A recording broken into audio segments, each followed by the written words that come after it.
আজ 13ই মে 2020। তোমাদের প্রত্যেককে আমার তরফ থেকে স্নেহ এবং ভালোবাসা দিয়ে শুরু করছি।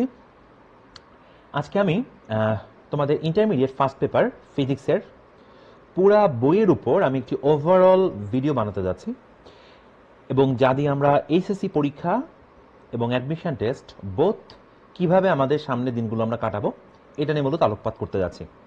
এবং আজকের ভিডিওর একটি টার্গেট গ্রুপ আছে যাদের জন্য মূলত এই ভিডিওটি বেশি ফোকাস করে বানানো। তারা হলো আমাদের ছোট্ট সোনামণিরা, যারা এবার তোমরা 2020 সালে এসএসসি পরীক্ষা দিয়েছো। এবং আমি জানি তোমাদের এখন মানসিক অবস্থা হয়তোবা অনেক খারাপ, কারণ তোমরা এত ছোট এবং খুব চঞ্চল।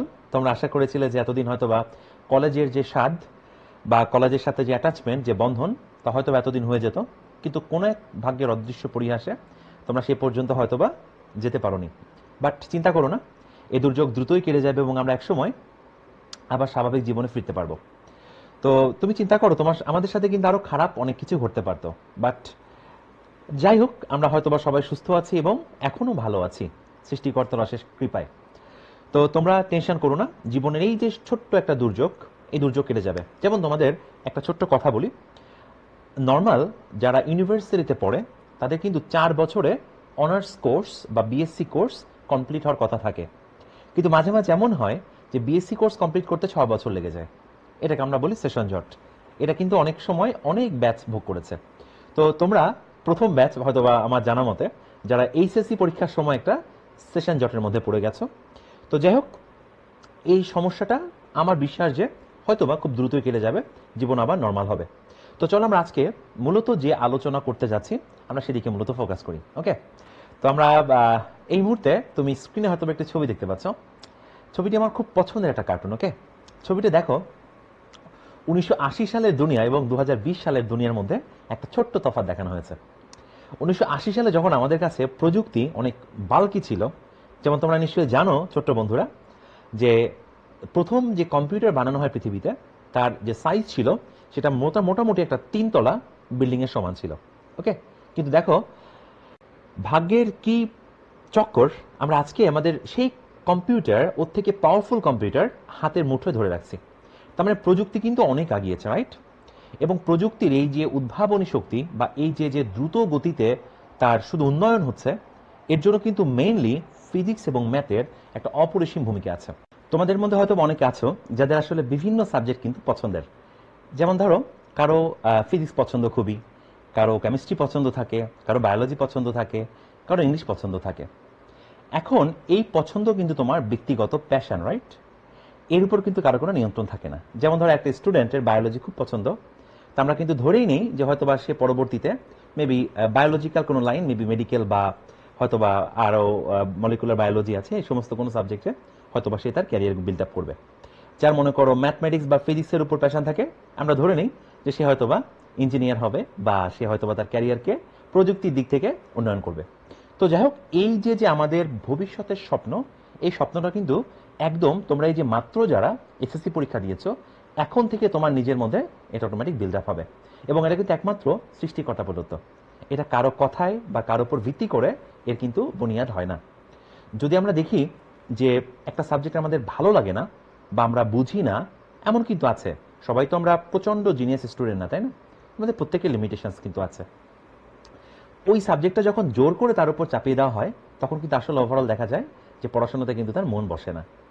তো যাই হোক, তোমাদের আমি আশা করব যে তোমরা ইন্টারমিডিয়েট যারা ভর্তি হবার সামনে তারা অন্ততপক্ষে ফিজিক্স এবং ম্যাথ এই দুটো সাবজেক্টে বিশেষভাবে জোর দিবে, এবং তোমাদের যাদের মেডিকেল লাইনে যাওয়ার টার্গেট আছে তারা এর পাশাপাশি ইংরেজি, বায়োলজি এবং সাধারণ জ্ঞান, এই 3টা বিষয় কিন্তু এখন থেকেই মনের মধ্যে রাখতে হবে। কারণ ধরো সাধারণ জ্ঞান এমন একটা জিনিস, এটা কিন্তু 1-2 মাসের মধ্যে পড়ে কভার করা যায় না। যেমন ধরো তোমার কমন সেন্স, রাইট? আমি যদি বলি একদিনে তোমাকে কমন সেন্স বিল্ড করানো হবে বা শেখানো হবে, এটা কি আসলে সম্ভব হবে? আসলে হবে না। তো যাই হোক, আমরা আজকে চলো প্রথমে দেখে ফেলি যে আমাদের সামনে ফিজিক্সের উপর যা পড়তে যাচ্ছি তার মধ্যে কি কি মূলত রয়েছে। ওকে, তো আমাদের কিন্তু এরকম যেন আবার আমরা সাইজ এরকম যেন মোটু না হয়ে যায়, কেমন? এই দিকে খেয়াল রাখতে হবে, হেলথ খুব ইম্পর্টেন্ট, ঠিক আছে? প্রযুক্তিগত দিক থেকে যেমন আমাদের মেধাশক্তি বাড়বে তেমনিভাবে কিন্তু আমাদের বডিকেও ফিট রাখতে হবে, ঠিক আছে? আচ্ছা, তো ফিজিক্সে আমি ভিডিওর শুরুতেই আমি সাল এবং তারিখ বলেছিলাম, এর পিছনে একটা কারণ আছে। এর মূল কারণটা হচ্ছে আমি আমার জীবনে এই ফিজিক্সের সিলেবাস, ম্যাথের সিলেবাস কয়েকবার পরিবর্তন হতে দেখেছি। যেমন আমি মূলত নটরডেম কলেজ থেকে পড়াশোনা করেছিলাম এইচএসসি, তারপর আমি বুয়েটে ভর্তি হই ইলেকট্রিক্যাল ডিপার্টমেন্ট থেকে, আমি গ্র্যাজুয়েশন কমপ্লিট করি, তারপর আমি এমবিএ কমপ্লিট করি আইবিএ থেকে ঢাকা ইউনিভার্সিটির। তো আমরা যখন এইচএসসি পরীক্ষা দেই তখন আমাদের ফিজিক্সে, believe it or not, physics first পেপারে চ্যাপ্টার ছিল প্রায় 19টা। ওকে, অনেক চ্যাপ্টার ছিল। কিন্তু তোমার সিলেবাসেও কিন্তু একই পরিমাণ কন্টেন্ট বা একই পরিমাণ জিনিসপত্র পড়তে হবে, কিন্তু তোমার চ্যাপ্টারের সংখ্যা কিন্তু মাত্র 10টা। ওকে, তো দেখো চ্যাপ্টারগুলোর নাম আমি মোটামুটি তোমাকে স্ক্রিনে দেখিয়েছি। প্রথম চ্যাপ্টারটা যেটা তোমার বইতে, এটা খুবই সহজ একটা চ্যাপ্টার, এর নাম ভৌত জগত পরিমাপ। ওকে, এটা তোমার বইয়ের প্রথম চ্যাপ্টার। আর তোমাদের একটা অনুরোধ করব ছোট্ট বন্ধুদের, তোমরা এই ইন্টারমিডিয়েট ফার্স্ট ইয়ারে যারা উঠবা এই 2020 সালে, তোমরা অবশ্যই প্রত্যেকটা টার্মের, ঠিক আছে, ইংরেজিটা কি হয় এইটা অবশ্যই তুমি কিন্তু শিখে ফেলবে। এর কারণটা আমি তোমাকে একটু বলি। ধরো তোমাদের এটা অবশ্যই জানা থাকার কথা যে ইন্টারমিডিয়েট পরীক্ষার পর বা ইন্টারমিডিয়েট পাস করার পর কিন্তু বাংলাতে আর আমরা কোনো কিছু পড়াশোনা করতে পারি না। যেমন ধরো তুমি যদি ফিজিক্সে তোমার ক্যারিয়ার বিল্ড করতে চাও, বা তুমি যদি মেডিকেল লাইনে যেতে চাও, বা তুমি যদি ইঞ্জিনিয়ারিং পড়তে চাও, বা তুমি যদি ম্যাথে পড়তে চাও, তোমার কিন্তু বইগুলো থাকবে হলো ইংলিশে। এখন ধরো তোমাকে যদি আমি এখন থেকে তুমি সব বাংলা ভালো পারো, কিন্তু এগুলোর ইংরেজি টার্ম তুমি জানো না, তখন তুমি কিন্তু বিপদে পড়ে যাবে। যেমন ধরো একটা ছোট্ট জিনিস তোমাকে বলি, আমরা কিন্তু সবাই সমবাহু ত্রিভুজ এর নাম শুনেছি, রাইট? সমবাহু ত্রিভুজ কথাটা মানে কি? যে ত্রিভুজের প্রত্যেকটা বাহুর দৈর্ঘ্য সমান, তাকে আমরা সমবাহু ত্রিভুজ বলি। এখন বলো তো একে ইংলিশে কি বলে? যারা ইংলিশ মিডিয়ামের বা যারা ইংলিশ ভার্সনের, এরা কিন্তু চট করে বলে দিবে যে সমবাহু ত্রিভুজ মানে হলো ইকুইল্যাটারাল ট্রায়াঙ্গেল। ইকুইল্যাটারাল ট্রায়াঙ্গেল মানে হলো যার প্রত্যেকটা বাহুর দৈর্ঘ্য সমান। কিন্তু যারা বাংলা মিডিয়ামে পড়াশোনা করো তোমরা তোমরা কিন্তু আটকে যাবা। কিন্তু তোমার বইতে দেখবা প্রতিটা টার্মের পাশে ইংরেজিতে লেখা আছে যে এই টার্মটা ইংরেজিতে কি বলা হয়। এই জন্য আমার অনুরোধ থাকবে, তোমরা ফিজিক্স পড়ো, কেমিস্ট্রি পড়ো, ম্যাথ পড়ো, প্রত্যেকটা টার্মের চেষ্টা করবে যে ইংরেজি টার্মটা জানতে, যেটাকে ইংলিশে কি বলে। হয়তো বা প্রোনাউন্সিয়েশন করতে অসুবিধা হতে পারে, কিন্তু আশেপাশের কারো না কারো কাছ থেকে সেটা জেনে নিবে যেটার অ্যাকচুয়াল নাম কি। কেমন? তোমাদের প্রথম চ্যাপ্টারের নাম তাহলে ভৌত জগত পরিমাপ, ফিজিক্যাল ওয়ার্ল্ড অ্যান্ড মেজারমেন্ট। 2 নম্বর চ্যাপ্টারের নাম হচ্ছে ভেক্টর। তো এই ভেক্টর সম্পর্কে আমি একটু বলে নিই। তোমরা তোমাদের 9-10-এ এই ভেক্টরের কিছু ধারণা হয়তো বা পেয়েছো, খুব কম বাট পেয়েছো। সংজ্ঞা কাকে বলে, কয় রকমের, এগুলো হয়তো বা কিছু আইডিয়া তোমার আছে। তো তারপরে 3 নম্বর চ্যাপ্টারটা খুবই গুরুত্বপূর্ণ, এটার নাম হচ্ছে গতিবিদ্যা। এটারও একটা বড় অংশ তোমার 9-10-এ ছিল। চল আমি তোমাকে একটু মনে করিয়ে দিই। v equal to u plus at, ac equal to ut plus half at square, এই v square equal to u square plus 2s, এই যে সমীকরণগুলো বলছি, তোমরা যারা 9-10-এ পদার্থবিজ্ঞান বইটা পড়েছো তারা অবশ্যই জানো যে এই ইকুয়েশনগুলো দিয়ে কিন্তু তোমার বইতে অনেক ধরনের প্রবলেম ছিল এবং তোমরা হয়তোবা সেগুলা নিজেরা সমাধান করেছো। ঠিক আছে? তো এগুলা বিস্তারিতভাবে আমরা গতিবিদ্যা আলোচনা করব। কিন্তু এখানে একটা ছোট্ট কথা বলে নিই, সেটা হলো ভেক্টর থেকে তুমি যখন গতিবিদ্যাতে আসতে যাবে তখন শুধুমাত্র 9-10-এর বিদ্যা দিয়ে কিন্তু হবে না। তখন তোমাকে ফিজিক্সের আরও একটা ব্রাঞ্চ সম্পর্কে ধারণা রাখতে হবে, যেটা মূলত ম্যাথে অনেক বিশদভাবে আলোচনা করা হয়, তার নাম হলো ক্যালকুলাস। ওকে, এই ক্যালকুলাসের আবিষ্কর্তা হচ্ছে লিবনিজ এবং নিউটন যৌথভাবে। তো এই ক্যালকুলাসটা সম্পর্কে কিছু বেসিক ধারণা ডেভেলপ করার পর আমরা গতিবিদ্যা চ্যাপ্টারে যাব। তারপরে আমার মনে হয় সবথেকে গুরুত্বপূর্ণ যে চ্যাপ্টারটা ফিজিক্সে রয়েছে সেটি চ্যাপ্টার 4, এর নাম নিউটনিয়ান মেকানিক্স বা নিউটনিয়ান বলবিদ্যা। এই চ্যাপ্টারে তুমি যদি দক্ষ না হতে পারো, ফিজিক্সটা তোমার কাছে খুব বিভীষিকাময় মনে হবে। ওকে, 5 নাম্বার চ্যাপ্টারটা একেবারে সহজ। এই চ্যাপ্টারটার নাম হচ্ছে কাজ ক্ষমতা শক্তি, এবং তোমার 9-10-এ একটা চ্যাপ্টারই ছিল মনে হয় এই কাজ ক্ষমতা শক্তির উপর ভিত্তি করে। এবং বিলিভ ইট, তুমি যখন এই কাজ ক্ষমতা শক্তি চ্যাপ্টারটা পড়বে তোমার কাছে মনে হবে যে তুমি মনে হয় 9-10-এই পড়ছো, এটা এত সহজ। ওকে, তারপরে চ্যাপ্টার 6, এটার নাম মহাকর্ষ অভিকর্ষ। এটাও তুলনামূলক সহজ, কিন্তু কিছু ক্যালকুলাস, তারপর কিছু উচ্চতর জ্ঞান তোমার দরকার হবে এই চ্যাপ্টার 6 পড়ার জন্য। কেমন? তারপরে পদার্থের গাঠনিক ধর্ম চ্যাপ্টার 7, এইটা নিয়ে আমি একটা কথা বলতে চাই, সেটা হলো এই গাঠনিক ধর্মের মধ্যে তোমার মূলত 2টা চ্যাপ্টার রয়েছে। ওকে, আমরা যে সিলেবাস পড়েছিলাম ওই সিলেবাস অনুপাতে 2টা চ্যাপ্টার এখানে যুক্ত করা আছে। একটা চ্যাপ্টারের নাম হচ্ছে প্রবাহী পদার্থ, ফ্লুইড মেকানিক্স, এবং আরেকটা চ্যাপ্টারের নাম হচ্ছে স্থিতিস্থাপকতা বা ইলাস্টিসিটি। এই 2টা চ্যাপ্টার মিলে মূলত এই চ্যাপ্টার 7 বানানো।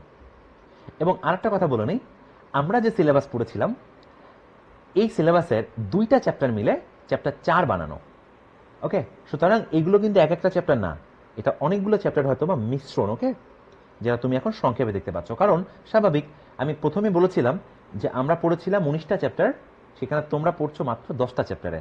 কন্টেন্ট বা কনসেপ্টগুলো সব সেম আছে, শুধুমাত্র জিনিসগুলোকে 2টাকে একটা বানানো হয়েছে, ওই রসগোল্লার মতন। তোরা ছোট ছোট রসগোল্লা না খেয়ে তুমি একবারে বড় একটা রসগোল্লা খেয়ে ফেললে, ব্যাপারটা খানিকটা ওরকম। ওকে, এরপরে একটু ঝামেলাপূর্ণ একটা চ্যাপ্টার রয়েছে, চ্যাপ্টার 8, এর নাম পিরিয়ডিক মোশন বা পর্যাবৃত্ত গতি।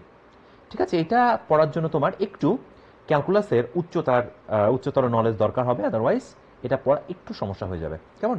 তো আমরা চ্যাপ্টার 1 থেকে যখন 8 পর্যন্ত যাব, ততদিন আমরা মোটামুটি ক্যালকুলাসের একটা প্রাথমিক ধারণা পেয়েই যাব ভালো করে। আশা করা যায় সমস্যা হবে না। এখন ঝামেলা হবে চ্যাপ্টার 9 পড়ার সময়, কারণ চ্যাপ্টার 9টা বেশ বড়, নাম হচ্ছে তরঙ্গ। তো এই চ্যাপ্টারটাও তোমার কাছে একদমই নতুন বলে মনে হবে।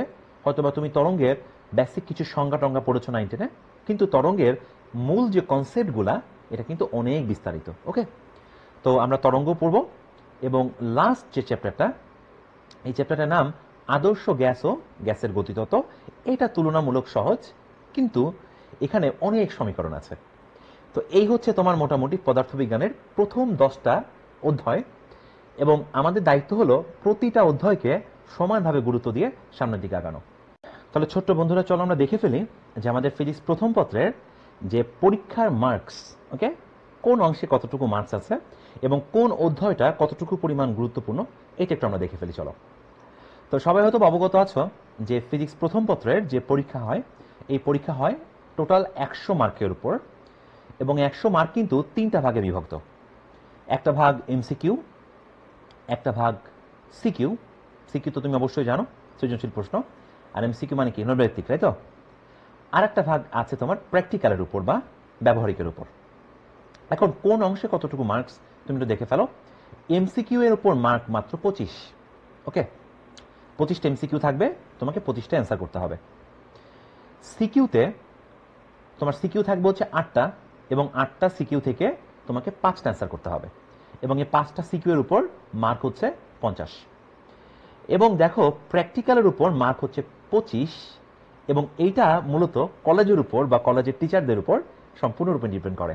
কেমন, কোনো কলেজের টিচার যদি চায় যে সে 25-এর উপর অনেক কম মার্কস দিবে স্টুডেন্টদের, তাহলে তোমার কিন্তু কিছু করার থাকবে না। এই জন্য কলেজের টিচারদের সমস্ত কথাবার্তা মেনে চলা বা তাদের যথেষ্ট পরিমাণ সম্মানের চোখে দেখা, এটা কিন্তু অবশ্যই তোমার প্রথম দায়িত্ব হবে। বিকজ শুধু মার্কসের জন্য না, তারা প্রত্যেকে অনেক সম্মানীয়, এবং তুমি অবশ্যই তাদের শুরু থেকে তাদের খুব সান্নিধ্যে থাকার চেষ্টা করবে। ঠিক আছে? আচ্ছা, এখন কোন অংশে পাস মার্ক কত বা কতটুকু নাম্বার পেলে তুমি পাস করবে, এটা একটু খেয়াল করো। 33% হচ্ছে আমাদের ওভারঅল পাস। তাহলে এমসিকিউতে তোমার লাগবে হচ্ছে 25-এর মধ্যে 8, সিকিউতে লাগবে হচ্ছে 17, আর প্র্যাকটিক্যালে লাগবে হচ্ছে মোটামুটি 8। এই হচ্ছে তোমার পাস মার্কস। কিন্তু আমাদের কি শুধু পাশের কথা চিন্তা করলে হবে? আমাদের টার্গেট তো 90 বা 95% নাম্বার পাওয়া, তাই না?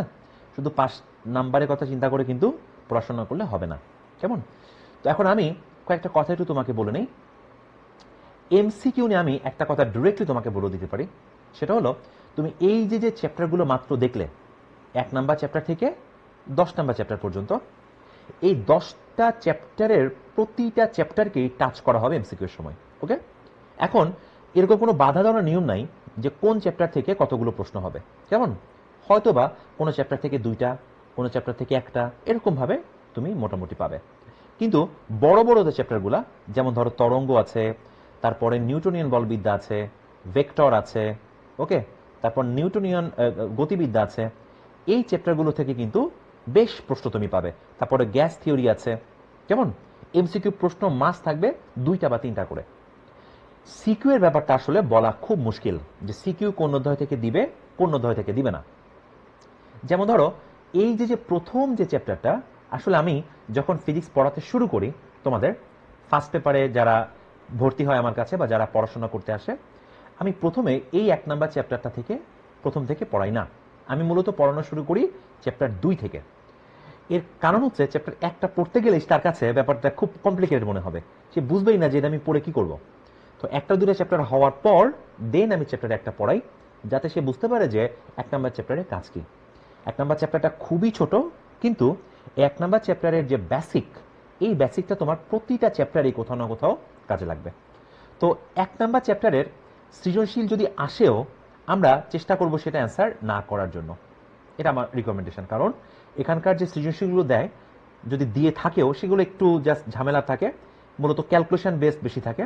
তো আমি রিকমেন্ড করব যে 1 নাম্বার চ্যাপ্টারটার যে সৃজনশীল সেটা অ্যান্সার না করতে, কারণ এটা ছাড়াও অনেক মজার মজার জিনিস তোমার কিন্তু সামনে রয়েছে। ভেক্টর, গতিবিদ্যা, নিউটনিয়ান বলবিদ্যা, কাজ ক্ষমতা শক্তি, তুমি যদি এই 6টা চ্যাপ্টারও ভালো করে পড়ে যাও পরীক্ষাতে, ওকে, তাও কিন্তু তুমি মোটামুটি 5টা কোশ্চেনের খুব সহজেই অ্যান্সার দিতে পারবে। এবং সাথে এই 10 নাম্বার চ্যাপ্টারটা কিন্তু অবশ্যই ভালো করে গুরুত্ব দিতে হবে। আর পর্যাবৃত্তি, গতি আর তরঙ্গ, এই দুইটা মূলত একই ধরনের চ্যাপ্টার, কেমন? এই জন্য তোমার যদি এই 2টা চ্যাপ্টারের উপর উচ্চ দক্ষতা না থাকে, তাহলে এর সৃজনশীলগুলো পড়া একটু ঝামেলার। এই জন্য আমার রিকমেন্ডেশন হচ্ছে বা আমার পরামর্শ হচ্ছে যে ভেক্টর থেকে শুরু করে চ্যাপ্টার 7 পর্যন্ত তুমি খুব ভালো করে পড়ে ফেলবে। এতে কি হবে? এতে তোমার এইচএসসি পরীক্ষা বা বোর্ড পরীক্ষায় তোমাকে আসলে ইনশাল্লাহ কেউ আটকাতে পারবে না। কেমন? এমসিকিউ ব্যাপারটা কিন্তু আমি তোমাকে বলছি, প্রত্যেকটা চ্যাপ্টার থেকে প্রশ্ন হবে। আর চ্যাপ্টার 10টা বেশ সহজ, এটাও পড়তে হবে। আর পর্যাবৃত্তি, গতি আর তরঙ্গ পড়ার জন্য তোমার আসলে খুব স্বচ্ছ চিন্তা থাকার দরকার। আমি কোনো রকমে টাচ করে পড়ে যাব এভাবে পড়লে কিন্তু এই চ্যাপ্টারগুলো হবে না, বিকজ এর গভীরতা অনেক বিশাল। কেমন? তো এটা তো আমাদের গেল মোটামুটি এইচএসসি পরীক্ষার কথা। এবং তোমার কিন্তু টার্গেট রাখতে হবে যে এইচএসসি পরীক্ষায় যে আমাকে কোনো না কোনোভাবে 95% নাম্বার ক্যারি করতে হবে, এটা তোমার টার্গেট থাকতে হবে। ক্লিয়ার? কারণ তোমার যদি 95% টার্গেট থাকে এইচএসসি পরীক্ষাতে, তুমি হয়তো বা 90% বা 92% পাবে, কিন্তু 80% টার্গেট করে কিন্তু পরীক্ষাতে যাওয়া যাবে না। আচ্ছা, এবার আমরা একটু না বললেই নয়, অনেকেই একটু হয়তো বা জানতে ইচ্ছা করতেছে তোমাদের যে এইচএসসি পরীক্ষা তো গেল, আমরা অ্যাডমিশন টেস্টের সময় কি করব বা ভর্তি পরীক্ষার সময় কি করব। তো আমি তোমাকে আপাতত বলবো যে যারা প্রথম বর্ষে আছো তাদের মাথায় ইনিশিয়ালি অ্যাডমিশন টেস্টটা না আনাটাই বুদ্ধিমানের কাজ। কারণ অ্যাডমিশন টেস্ট যখন তোমার হবে, তার মানে আজকে যদি 2020 হয়, তুমি অ্যাডমিশন টেস্ট দিবে 2021, 2022-এ। আর 2 বছরে তোমার ব্রেনের যে ম্যাচিউরিটি হবে, এই ম্যাচিউরিটি কিন্তু অনেক বিশাল হবে। ক্লিয়ার? সুতরাং তুমি অ্যাডমিশন টেস্ট নিয়ে চিন্তা করার অনেক সময় পাবে, কিন্তু এখন থেকে কিছু ব্যাপার মাথায় রাখতে হবে। অ্যাডমিশন টেস্টে যারা ভালো করতে চাও, আমি তাদের জন্য এখন কিছু টিপস দিচ্ছি, এগুলো একদম মাথার মধ্যে গেঁথে রাখতে হবে। ক্লিয়ার? তুমি যদি বুয়েট, মেডিকেল, ঢাকা ইউনিভার্সিটি, রুয়েট, রাজশাহী বিশ্ববিদ্যালয়, চট্টগ্রাম বিশ্ববিদ্যালয়, ক্লিয়ার, এগ্রিকালচার ইউনিভার্সিটি যেগুলো আছে, যেখানে পরীক্ষা দাও, যদি অ্যাডমিশন টেস্টে ভালো করতে চাও, মানে চান্স পেতে চাও, প্রথম কথা হচ্ছে যে সাবজেক্টের উপর তুমি প্রস্তুতি নিচ্ছ, ওই সাবজেক্টের একটা টপিক বাদ দেওয়া যাবে না। আমি আবার রিপিট করতেছি, একটা টপিক বাদ দেওয়া যাবে না। কারণ এইচএসসি পরীক্ষাতে এমন হয় যে তুমি হয়তো একটা টপিক পড়োই নাই বা একটা চ্যাপ্টার পড়োই নাই, কিন্তু তাও তুমি কিন্তু পার পেয়ে যাওয়া। কিন্তু অ্যাডমিশন টেস্টে কিন্তু এটা হওয়ার সুযোগ নেই। যেমন ধরো, তুমি যখন ঢাকা ভার্সিটিতে পরীক্ষা দিতে যাবা, তোমার নিশ্চয়ই অবগত আছো যে ঢাকা ভার্সিটিতে কিন্তু এখন সিস্টেমটা একটু চেঞ্জ করে ফেলছে। এখন কিন্তু এমসিকিউ এর পাশাপাশি প্রত্যেকটা সাবজেক্টের 5টা করে রিটেন ম্যাথ বা রিটেন প্রশ্ন দেওয়া থাকে। এখন এমন কিন্তু থাকবে না যে 5টি থেকে 4টি অ্যান্সার দাও, যেটা এইচএসসি পরীক্ষাতে পাবা। তো এইচএসসি পরীক্ষাতে তোমাকে বলেই দিবে যে 8টি প্রশ্ন থেকে 5টি প্রশ্নের উত্তর দাও, মানে তুমি কিন্তু সিলেক্ট করতে পারছো, তুমি কিন্তু অপশন বাছাই করতে পারবে। কিন্তু এইচএসসির পরে অ্যাডমিশন টেস্টে যে কিন্তু এই সুযোগটা পাবে না। এবং আমাদের টার্গেট তো সবারই কোনো না কোনো ভালো জায়গাতে ভর্তি হওয়া। তাহলে আমার কথা হচ্ছে যে অ্যাডমিশন টেস্ট কোথায় দিবা সেটা পরের কথা। মেডিকেলে দাও, বুয়েটে দাও, ঢাকা ভার্সিটিতে দাও, হোয়ারএভার। এইখানে ভালো করার জন্য প্রথম বর্ষ থেকেই তোমার টার্গেট থাকবে বইয়ের প্রতিটা টপিক টাচ করা, না বুঝতে পারলে শিক্ষককে জিজ্ঞাসা করা এবং বন্ধুদের সাথে শেয়ার করা যে দোস্ত আমি এটা বুঝতেছি না, আমাকে একটু বোঝায় দাও। তাহলে দেখবা তোমার কাছে সবকিছুই মোটামুটি আস্তে আস্তে সহজ বলে মনে হবে। ক্লিয়ার? তাহলে অ্যাডমিশন টেস্টের কথা আমরা মাথাতে রাখবো কিন্তু ফার্স্ট ইয়ার থেকে। কিন্তু একটাই যদি ওয়ে তুমি ফলো করো যে বইয়ে সব কিছু পড়ে ফেলছি আমি, তারপরে দেখবে অ্যাডমিশন টেস্টের প্রস্তুতি নেওয়া অনেক সহজ হবে। তোমাদের অনেক বন্ধু বান্ধব বা অনেক টিচার তোমাদের একটা কথা তো বা বলে থাকবে যে বিভিন্ন ইউনিভার্সিটিতে স্পেশালি বুয়েট, রুয়েট, ঢাকা ভার্সিটি এই কাজগুলো বেশি করে, মেডিকেল এটা একটু কম হয় তুলনামূলক। ওকে, যেমন বুয়েটে বা রুয়েটে ওরা অনার্স থেকে মাঝে মাঝে দু একটা প্রশ্ন দিয়ে থাকে অনার্সের বই থেকে। কারণ তুমি বলতে পারো যে ভাই তাহলে কি আমাদের অনার্সের বইয়ে পড়তে হবে?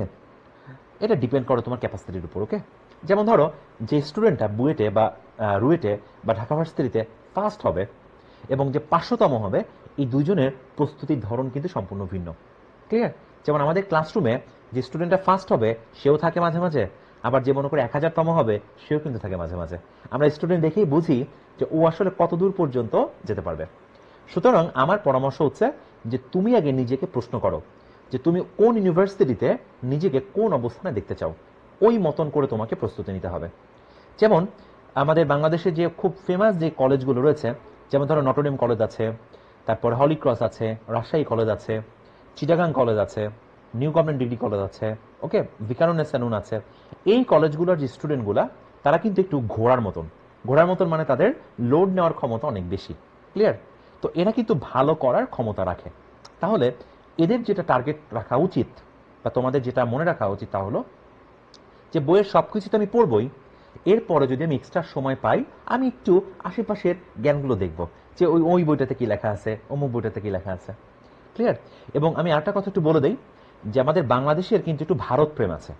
ওকে, ভারত প্রেম আছে মানে হচ্ছে আমরা ভারত বা ইন্ডিয়ার যে সিলেবাস, এই সিলেবাসটাকে একটু কপি করি। ওকে, এটা বাংলাদেশের প্রত্যেকটা স্কুল কলেজে হয়। তো ভর্তি পরীক্ষার যে প্রশ্নগুলো, এই প্রশ্নগুলো কিন্তু তুমি দেখবে যে ইন্ডিয়ান যে বইগুলো আছে এখান থেকে মাঝে মাঝে কপি করে, মাঝে মাঝে বলে ভুল হবে, অলমোস্ট সবসময় কপি করে। সুতরাং তুমি যদি চেষ্টা করো যে ওই বইগুলো কালেক্ট করতে, তুমি তাও কিন্তু পারো করতে। এখন তোমার ক্যাপাসিটি অনুপাতে তোমাকে লোড নিতে হবে। যেমন ধরো তুমি বহন করতে পারো 40 কেজি, তোমার উপর আমি যদি 200 কেজি তুলে দেই তুমি তো জাস্ট নিজে শেষ হয়ে যাবে। আবার একজন বহন করতে পারে 150 কেজি, তাকে তুমি 150 কেজি লোড দিলেও কিন্তু তার মেরুদণ্ড শক্ত থাকবে। সো তোমার ভিত্তি কেমন শক্ত তার উপর ডিপেন্ড করতেছে যে তুমি কতটুকু লোড নিবে। কেমন? সুতরাং আগে নিজেকে চিন্তা হবে যে আমার পজিশন কত হতে পারে, ওই মতন করে তোমাকে ফার্স্ট ইয়ার থেকে প্রস্তুতি নিতে হবে।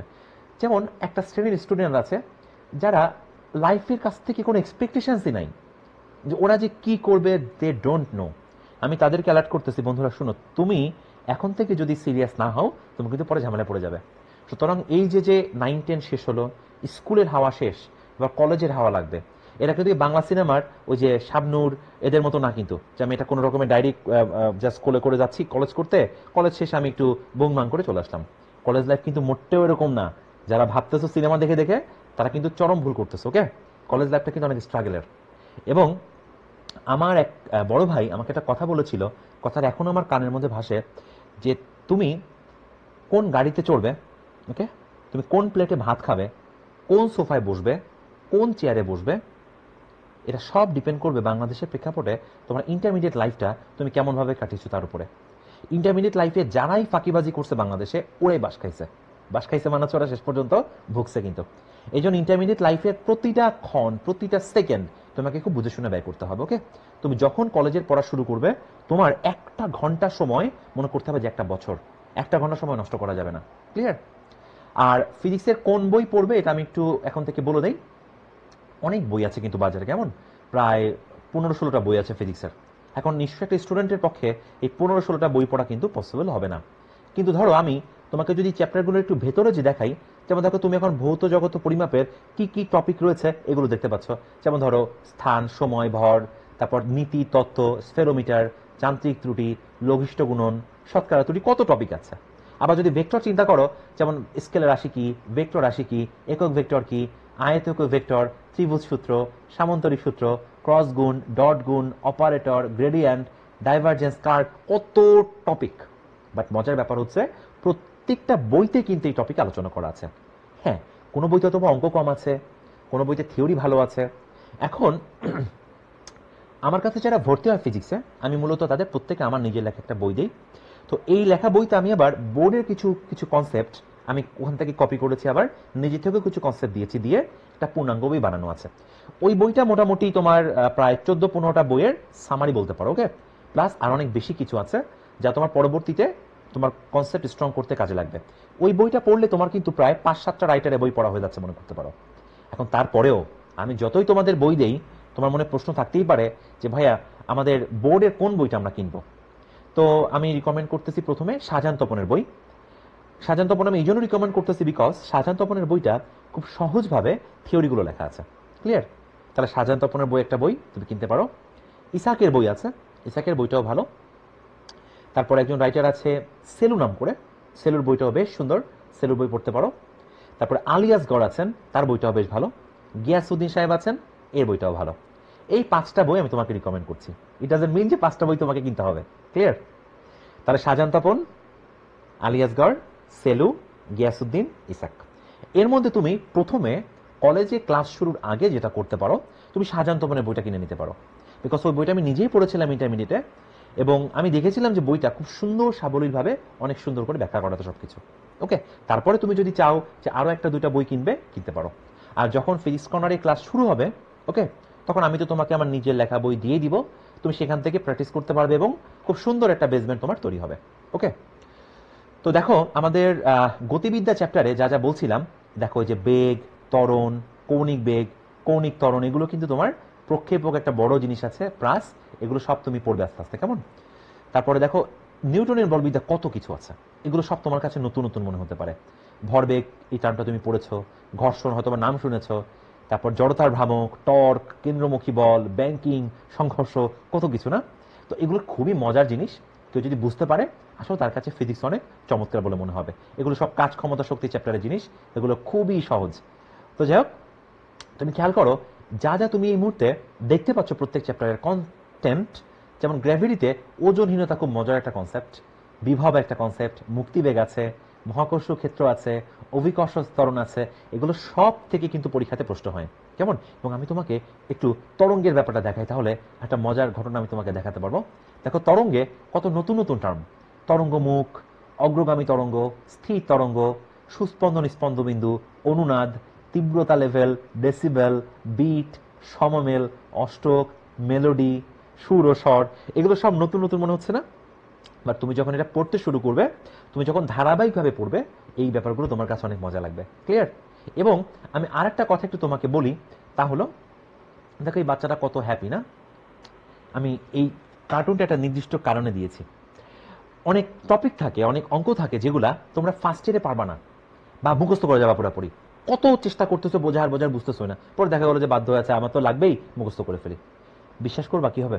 কিছুদিন পর যখন তুমি সেকেন্ড ইয়ারে পড়তে শুরু করবে, দেখবে সেকেন্ড ইয়ার কিছুদিন যাওয়ার পর ওই ফার্স্ট পেপারের যে অঙ্কটা তুমি পারতে না, মুখস্থ করেছিলা, দেখবে ওই কোশ্চেনটা তোমার কাছে অনেক সহজ মনে হবে। এর কারণ আমাদের ম্যাচিউরিটির উপর কিন্তু আমাদের অনেক কিছু ডিপেন্ড করে। কারণ আমি তোমাকে যদি এখন একটা সরল করতে দেই বা একটা ঐকিক নিয়মের কোনো ম্যাথ করতে দেই, অনেক সহজ লাগবে না? এর কারণ কি? কারণ তুমি যখন ক্লাস 6-7 এগুলো পড়েছিলে, তখন এগুলো নতুন ছিল, কিন্তু এখন ওগুলো তুমি করে আসছো অলরেডি। সো লগ, সরল, এগুলো তোমার কাছে এখন হাতের মোয়া। ঠিক ইন্টারমিডিয়েট লাইফটা এরকম। আর আমাদের কাছে সবসময় অন্ধকার খুব ভয় লাগে। মানে হলো আমরা যা প্রথম প্রথম দেখি আমাদের কাছে ভয়ানক মনে হয়, আর কিছুদিন যাওয়ার পর দেখা যায় আরে তুই সহজ ছিল তো, কেন আমার কাছে কঠিন লাগছে? আসলে সহজ ছিল না, কঠিনই ছিল। তোমার ব্রেনের স্ট্রেংথ বা শক্তিমাত্রা বাড়ছে, এই জন্য এগুলো তোমার কাছে সহজ বলে মনে হবে। ঠিক আছে? তো যাই হোক, অনেক সময় নিয়েছি, তোমাদের সবাইকে ধন্যবাদ, তোমরা এতক্ষণ আমার সাথে ছিলে।